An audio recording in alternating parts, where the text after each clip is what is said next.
One of the most interesting things I find in film is when a person or director only directs one film. That also happened with Blood Games, and it happens here. Sal Bass was a graphic artist, and he directed a weird movie about ants. And I have been intrigued by this movie since I was in college. I never got around to watching it. I love sci-fi, I love horror. They are very intermingled for me, and I love, like, it came from outer space, which I will be covering soon. So, stick around for that one. But we're here to talk about Phase 4. This is courtesy of Vinegar Syndrome. They did a fantastic job overall with this whole thing. We're going to be getting into all that and more, so definitely stick around. But I do want to show off this packaging. I'll be breaking this up into phases just like the movie did. Phase 1, we're going to be covering the packaging.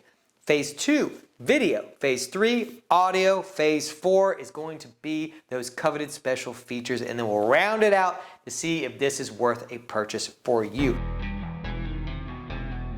Let's get into it. So, I love this new art. It's so good. It's great. It's fantastic. I love ants or creatures in the form of a skull. It's just a thing of mine. I just love it. I do love it. It's got a hard shell, similar to like the Texas Chainsaw Massacre 2 and a number of other titles that they've done. But I really like this. You get your booklet. This does have some interesting things talking about Sal Bass, the film, how he was very much more on the visual side of this movie and didn't really care about the actors in any way. It kind of shows in the movie, but doesn't make the movie worse. It just makes the movie very visually interesting. So you've got that book, and then we have the cover slip for Phase 4. We've got the original artwork for this movie on the front, and then on the inside you have your 4K disc, front and back same. You've got 2 Blu-rays, a 4K. You've got a little book in here that actually has some storyboards from the film, which is pretty interesting. I love when they do this kind of stuff. I love getting booklets, The more booklets a movie have, maybe the better it is. Anyway, we've got some interesting stuff when we get to the special features, what's on this actual second Blu-ray. Not just the movie, some interesting stuff there that I'm excited to talk about. On the reverse side of this, you do get the original artwork for that. So always exciting. I love when they do that. It's a thing that Scream Factory doesn't do as much anymore, that Vinegar Syndrome does a lot. And, maybe Scream Factory could learn a thing or two from Vinegar Syndrome, because they probably could. On the packaging front, outstanding, man. Oh, the packaging is so good. I always look forward to not only unboxing like my subscriber stuff, I'll link that up below, you can see what we got this month in February, but I just love opening a Vinegar Syndrome title or an Arrow box set. There's just so much to dive into, there's so much to love, and you can see the painstaking time that went into these movies. Whether you like the movie or not, you can just tell there's a craft here that you don't get in a standard, subpar, slip-covered thing that just looks very generic. So I am excited. This is why Vinegar Syndrome is my favorite boutique. I actually will be doing a video on Vinegar Syndrome very soon and a new series. So let's get into Phase 2, and that is the video here, which looks fantastic. I mean, it's no joke that Vinegar Syndrome does fantastic releases. This is a new 4K scan of the 35mm camera negative, and it definitely shows that it's HDR. There are a couple scenes which I'll be overlaying here so you can kind of see what I saw when I saw it, and it looks great. There's a scene where they're in the field. The grass is so green and it's so vibrant and it stands out so much. When they're in the desert, you get those nice orange hues. There's a lot of different surreal colors going on in this movie, and they all pop right off the screen with the added addition of HDR here, and it looks solid overall, man. I just love it. So the film, being more visually heavy than like action or story heavy, it sets a tone for when you have a transfer, you really want it to stand out. And as this was a first time watch for me, I'm watching this very intently. Like, man, I was so intrigued by what this movie was about. It's got creatures in it. It's got intelligent creatures in it. It's sci-fi. It's the 70s. There's some models in here. There's all these different effects that are super cool. It has the added thing of all of this stuff being shot by an animal photographer. And so it's just got all these interesting layers of different techniques, which they go to in one of the special features. But man, it's awesome all around. Like I said, I had waited years, well at this point, over a decade and a half to watch this movie. So I cannot say enough that I was super pleased to watch it in this way, because I had high hopes going in.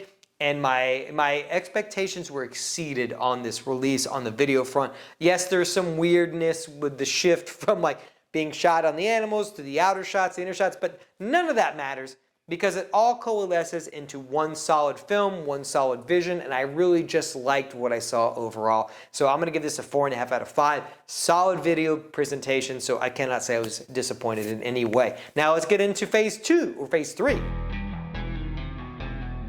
Which is that audio. How did that turn out? So this is a 2.0 mono track. Very typical of Vinegar Syndrome. They're going to give you the original track, and I don't think it disappoints here. I actually watched it in 2 ways because some of these mono tracks, I'm very curious because some people don't have like full surround sound system, much less Atmos. So in some of the times when these releases have Atmos, I'm sure there's a lot of people that don't have Atmos tracks. So basically what I'm trying to do is when I'm reviewing these, not only do I watch them on multiple different types of TVs, different Blu-rays, I have a very like low-end Blu-ray, 4K player, and I also have a very high-end Panasonic $1,000 player. So I try to watch these on different scales so I can see what you're going to see and then kind of how I can judge it. So I watched it on my OLED in my room with surround sound. Sounded fantastic. The 2.0 did a very good job. When it needed to, it was very, big and bold. When the ants are all scoring around, when there's, we've got some late 70s tech here,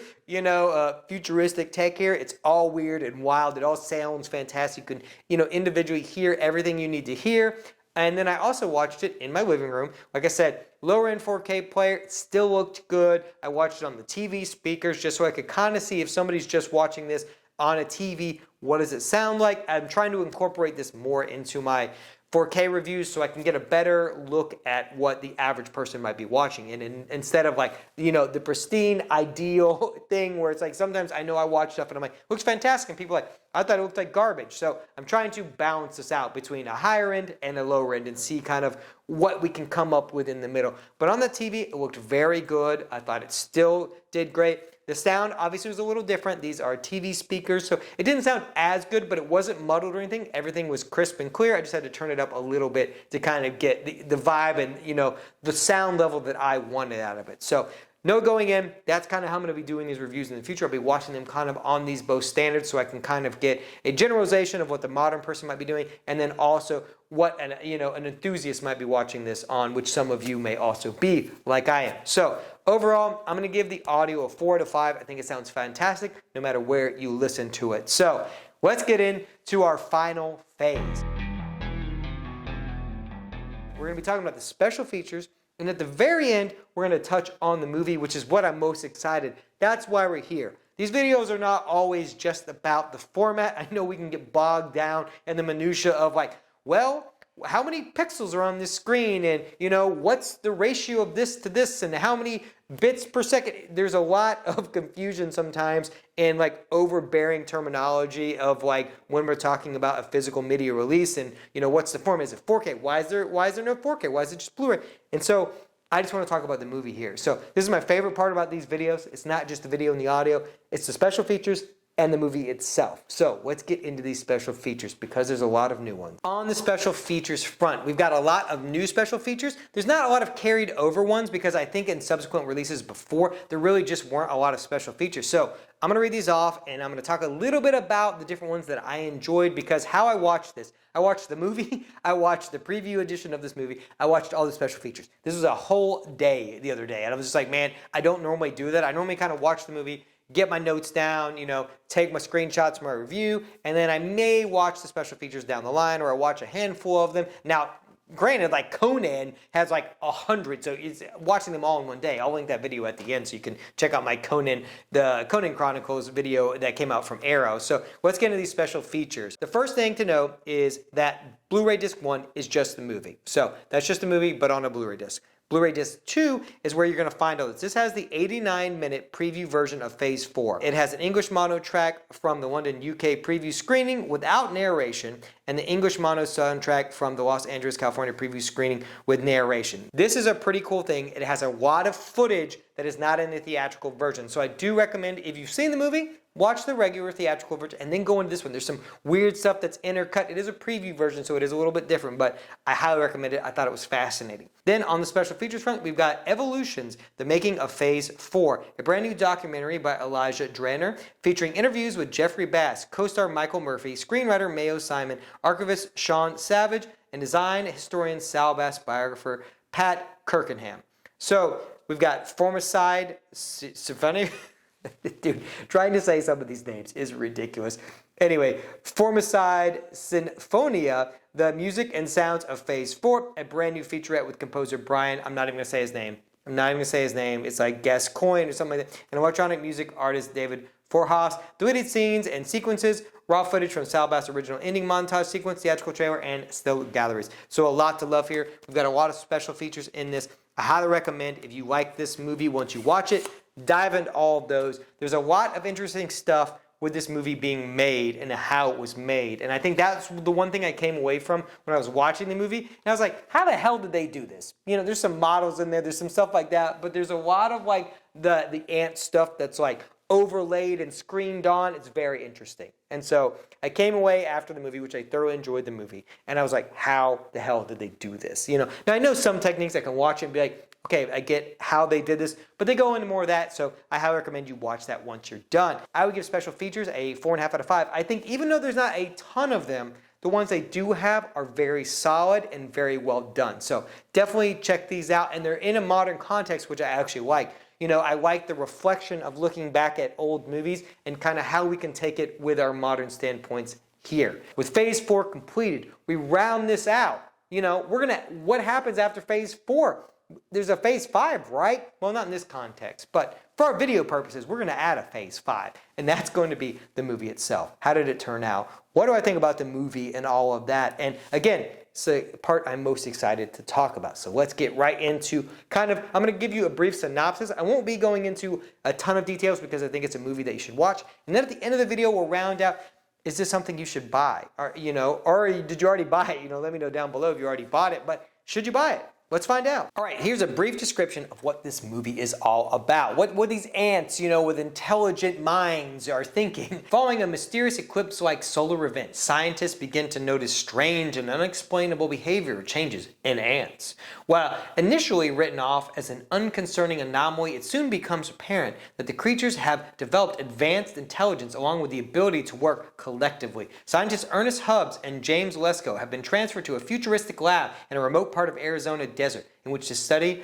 these phenomena. However, when the ants begin to attack and kill both wildlife and human, Hubbs and Lesko realize that the entire human race might now be at a deadly evolutionary disadvantage to the tiny insects. So, it's all about ants. They're super smart. They're coming down on this little futuristic thing, and basically, it's wits against wits. Who will come out victorious? That's what this is about, because they are probing these ants. They have these structures that they've built, and they start blowing them up. There's another family that comes. There's a lot of stuff involved here, and I loved it all. I love the intellectual side of this and the surreal nature of the visuals, where it's like, if you were given a chance to test these clearly, intellectual ants, what would you do? That's the question that kind of begging. One of the scientist Hubs is like, we need to push back. We need to be asking ourselves, how can we pit our best against their best? We need to be pushing each other to see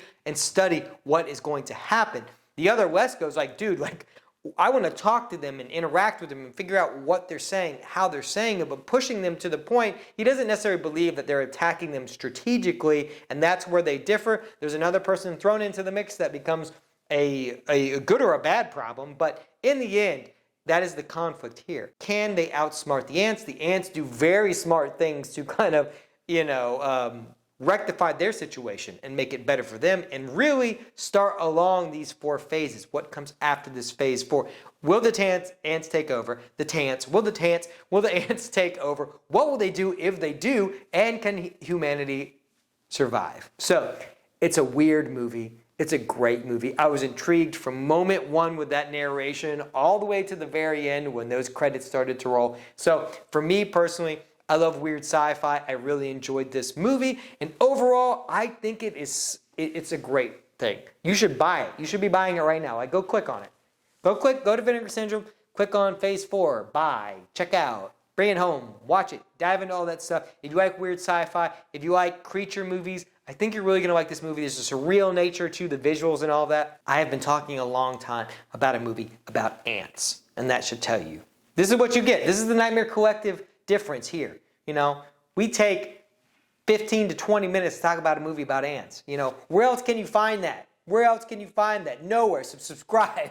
Anyway, all right, that's all I've got, man. I really enjoyed this movie. Again, let me know, are you going to pick this up? Are you going to be picking anything else up from Vinegar Syndrome this month? Also, if you like what I do here and you want to see more, then I have a Patreon. So click on that link down in the description below and go check out my Patreon. I do exclusive videos there every month where I do different reviews. Some of them are connected. I'm doing 2. I'll give you a quick preview. We're going to be covering It Came From Outer Space this week. At some point, I got a lot of reviews to do. And I'm going to have a War of the Worlds review on the Patreon. So I'm going to start trying to maybe coalesce some of these and do similar stuff, but I don't want to bombard my YouTube channel with a bunch of the same type of reviews because sometimes the algorithm hates me. But anyway, so definitely check that out if you like what we do here. We've got a bunch of cool stuff coming over there. Like I said, I'm just starting it out and just building, so figuring out what works and what doesn't.